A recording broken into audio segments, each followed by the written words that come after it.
ब्रह्मरूपमादिमध्यशेषसर्वभाषकम्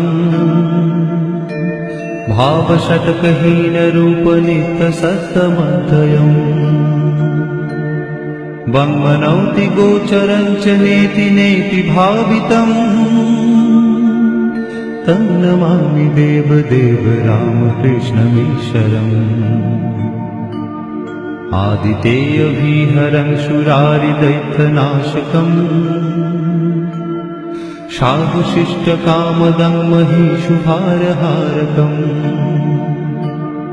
सद्मरूपतत्त्वकं युगे युगे च दर्शितम्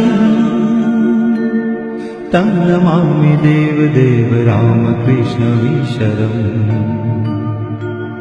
सर्वभूतसर्गकर्मसूत्रबन्धकारणम्